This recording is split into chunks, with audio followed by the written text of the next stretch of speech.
Nuclear Holocaust safe zones, fact or fiction? Ever wondered where you might stand the best chance of surviving a nuclear war? The idea of safe zones offers a glimmer of hope, but the reality is far more complex and unsettling. Let's explore this controversial topic. What exactly is a safe zone in the context of nuclear war? It refers to areas that are theorized to offer a higher probability of survival following a nuclear exchange. These areas might be less likely to be directly targeted or better equipped to withstand the aftermath. However, the concept is incredibly complex.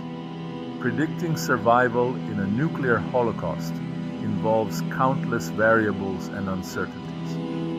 From the scale of the attack to the resulting environmental devastation, many factors are simply impossible to foresee.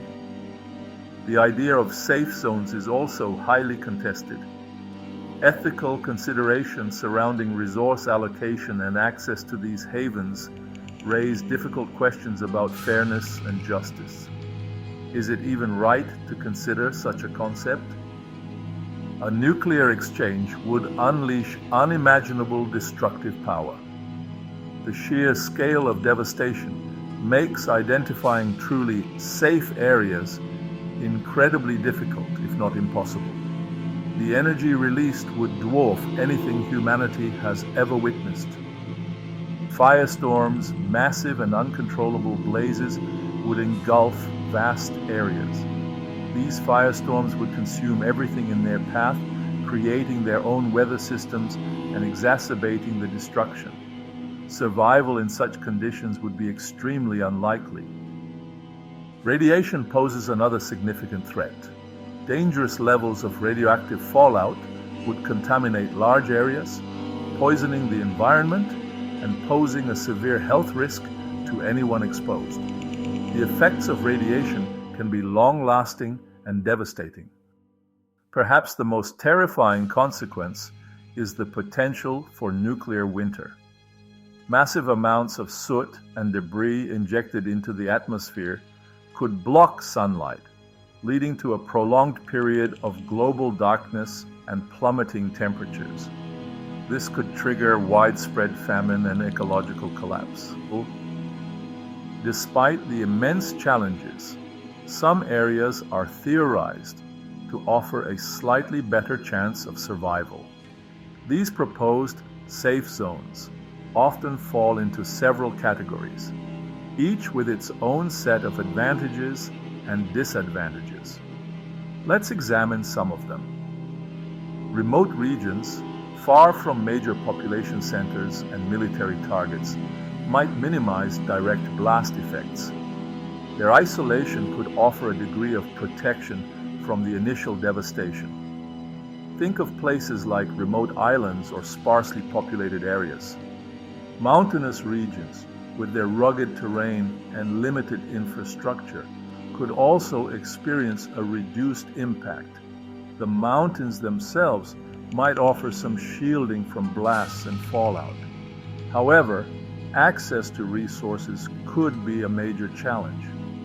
Fertile land is crucial for post-apocalyptic food production. The ability to grow crops and raise livestock would be essential for long-term survival.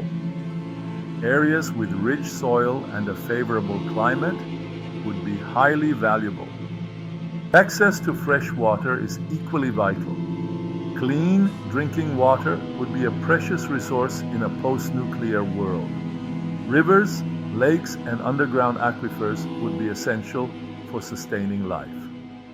Underground bunkers and shelters are designed to withstand the initial blast and provide protection from radiation. These structures are built to endure the immense forces generated by a nuclear explosion. They offer a refuge from the immediate dangers. Radiation protection is a key feature of these shelters. Thick walls and specialized materials shield occupants from radioactive fallout. This protection can significantly increase the chances of survival in the immediate aftermath of a nuclear attack. Provisions are essential for long-term survival in a bunker. Food, water, air filtration systems, and medical supplies are all necessary to sustain life for an extended period. Careful planning and stockpiling are crucial. The effectiveness of any safe zone is highly debatable. Many factors could undermine their ability to provide long-term protection. Let's consider some of the key arguments against their viability. Bunkers, while offering some protection, are still vulnerable. A direct hit from a nuclear weapon could collapse the structure, rendering it useless. The location of bunkers would need to be kept secret to avoid targeting.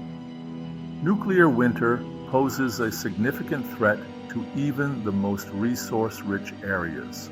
Prolonged darkness and cold could make agriculture impossible, leading to widespread famine. Even if an area is initially spared, it could become uninhabitable.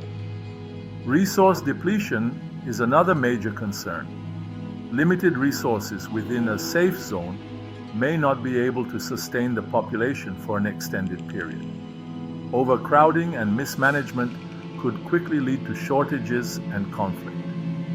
Overpopulation is a potential problem for any safe zone. Shelters and resource-rich areas may not be able to accommodate everyone seeking refuge. This could lead to competition for resources and social unrest. The concept of safe zones raises profound social and ethical questions.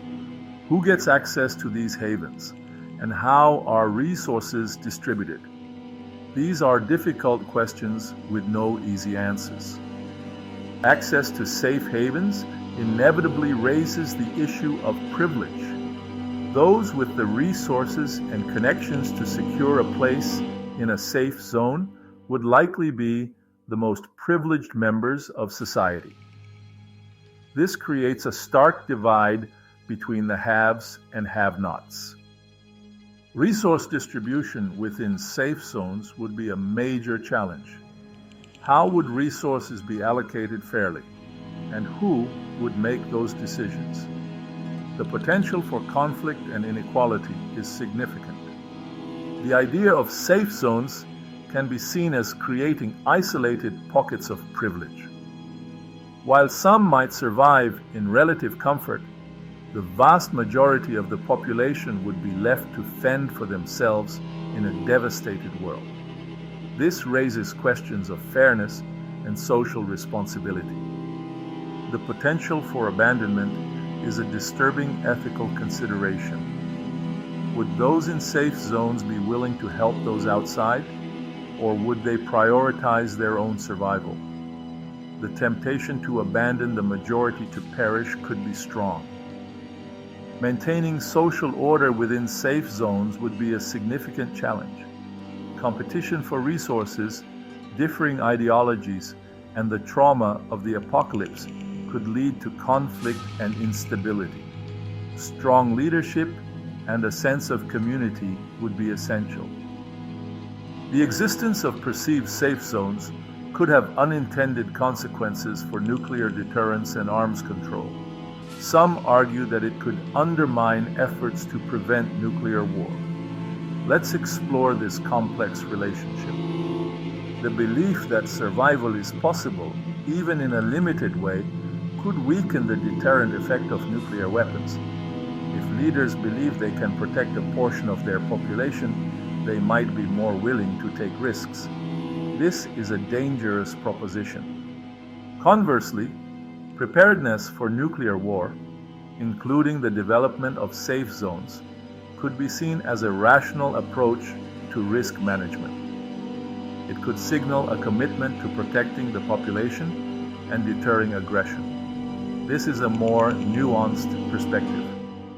The development of safe zones could potentially fuel a further arms race.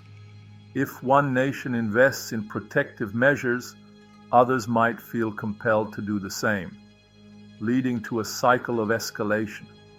This is a serious concern. The concept of nuclear holocaust safe zones is complex, controversial, and ultimately fraught with uncertainty. While some areas might offer a slightly better chance of survival, the challenges are immense, and the ethical implications are profound. The idea of safe zones remains a difficult topic. The most effective safe zone is preventing nuclear war in the first place.